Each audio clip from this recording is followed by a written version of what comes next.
Let's go over some sure shots and what we call locks, which I guess are games that are guaranteed for one side of the play to be winners. And it's extremely uncommon to find something that's got a 100% chance of occurring, which is the percent you need to essentially not gamble. For there could be times where you have an 80% chance of winning, which means you have a 20% chance of losing. Given the risk reward, very good to play the team that's got an 80% chance of covering. So let's go over a few previous situations that were that of locks that I have came across within my past. We'll start back to the year 2000, and I was looking at a Canadian Football League game, and I seen that the Toronto Argonauts were hosting the BC Lions, and I was looking at the games, going through the stats that you see on the screen or the previous games, and the BC Lions were 3.5 point road favorites, and I looked at this and I'm thinking, I don't know if that's a big enough spread. As I was continuing researching, it was 5 o'clock when I started looking at this game. 10, 15 minutes later, I seen a post in a posting form stating that this game is pretty much an inside job. Now, they didn't say inside job at the time, but said that the Toronto Argos are going to intentionally let this game go to pretty much deliberately get their coach fired. I then found out later from another source that Pinball Clemens would be coming in, and it was a go that the post I got was legit. And now it's about 6:20 in the evening, and the game's starting in about an hour or so. And I'm thinking to myself, well, I guess I gotta go all in within this bet. Unfortunately, all in was very little, and the game was 51-4. Now, the article from a Hamilton newspaper, the Canadian Press is from CP. Hamilton's a place in Ontario very close to Toronto, a short drive. John Heward is convinced that many Toronto Argonaut players deliberately didn't play their best to get him fired as head coach. The Hamilton Spectator reported on Monday. Heward resigned as Toronto's head coach Friday after the Argos were embarrassed 51-4 by the BC Lions on Thursday before 11,350 spectators, the smallest gathering ever at Skydome for a CFL game. Now, the Skydome is now known as a Rogers Center. And again, we're seeing this. It showed out. And when I was watching the first 7, 8 minutes of the game, 9 minutes, and I was looking at the Argo players, I could really tell that it was for real. The coach criticized many players of not giving it their all, and I see it personally. And thus, it was pretty obvious that it was they threw the game. If you did more research towards it, they didn't do any research on it. Then maybe they would have found out. Maybe there would have been criminal charges, but apparently that did not take place. Pinball Clemens was then assigned the interim coach. He retired a few games as being a player, and he for a few games after that. So from like September the 1st, he was a player's coach, meaning he played and coached at the same time. And then on the 15th, he just stopped playing and became the coach and was fairly successful at that. But just like 911, for example, many people knew that in advance. Same thing, you know in advance that's going to happen, and you decide to put a little put on an airline stock, and this did happen.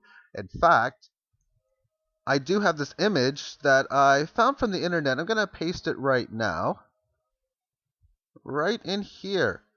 Profiting from a loss. The stocks of United and American Airlines fell sharply following the September 11th terrorist attacks, which used hijacked jets from the two airlines, but unknown. Oh, you gotta love that word. Unknown investors, almost like they do not keep a track of who makes those particular bets. I find that very interesting. And what they call a financial derivative that increases value, oh, it can surely majorly increase value. We're talking about it's like buying a stock at 7, 8 cents, which goes to $8 in a matter of one day, one trading day. Remember that Friday they got options back. Not only that, this was September 11th. Historically speaking, options expire around the midpoint of the month on a Friday. The 11th, I think, was a Tuesday, so Either options expired the Friday after 911 or the Friday the week after it. Either way, the closer it is, the more profitable it can be for these major drops to occur. Again, not really much investigated and so obvious to tell. Let's give you another example of another sure shot in another game. This one is in poker. I'm at the Fallsview Casino, and this is the second hand that I have ever played in this building. And the game is a $1, $2, no limit cash game, and you can only buy in for 100. Everyone folds to the dealer, who raises it up to about 6 or 7. I can't remember exactly offhand, which means I would have probably re-raised it to about 18 to 20. This person would have folded, and the dealer called. Flop comes down, king, queen, and a 7. I got 2 overcards, as they say, to the jack. Not really a flop that you like to see. I check my option, as does the dealer. Some sort of reg comes on the turn, a 5 or a 3, I can't remember, but it was a meaningless card to say the least. I was looking at it, trying to think, I think I got a bet, I'm saying to myself. And next thing you know, as I'm still thinking stuff in my head, this person decides to just bet all in. And I'm thinking for a second, hey, wait a minute, I'm up right now. I'm looking at him, and he's got a extremely mean, vicious look, it seems, right at me, looking right at me. And I'm thinking, hey, why hasn't the dealer said something? Because I have the option here to state, hey, wait a second, this guy bet out of turn, thus I can force him to check. But I'm thinking, do I really want to do that? I think for sure, without a shadow of a doubt, he has got a bunch of nothing and might be on the draw. And that's almost guaranteed, I'm thinking, because this tell is extremely that strong. It's almost as strong as the George W. Bush one when he was asked if he had prior knowledge within the attacks of 9/11. And he basically responded saying it was time for politics. And that was like a 100%. It was a tell that simple, to say the least. Therefore, instead of telling the dealer, hey, wait a second, this guy better turn, I'm just going to call. Because I know for sure, without a shadow of a doubt, he does not have the best hand. And sure enough, he had an ace and a 10, which means he needed to hit either my jack or my ace, or an ace for a higher pair. Jack would make a straight to have the best hand. He had an 11% chance, so it was definitely not a lock that I was going to win. But I considered it to be a lock that I was this massive of a favorite, which I was. The hand held up, and I was able to double up within that hand. Now, I do have one more lock that's even still in play, but it's a very scary one. Some people may not like to hear it, and some people already know, so therefore, viewer discretion is advised. This is an older chart of mine from a few months ago, which has a national debt ceiling.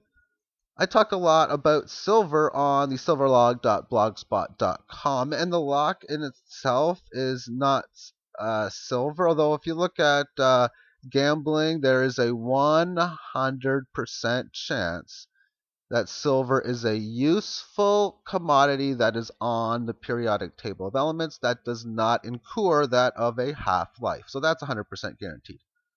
But it does seem now that it's a 0% chance that the currency system is going to survive, for that matter, a few years, but really even a decade, just to be extremely conservative. So with that type of percentage of chance, that really refers it not to be that of a gamble. But how do you play it? You obviously don't want to have it if it's pretty much not going to survive.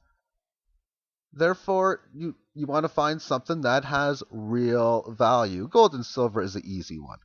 And it may not be the best one, for I never have claimed for it to be such a thing, rather than the debt, the currency, to not survive.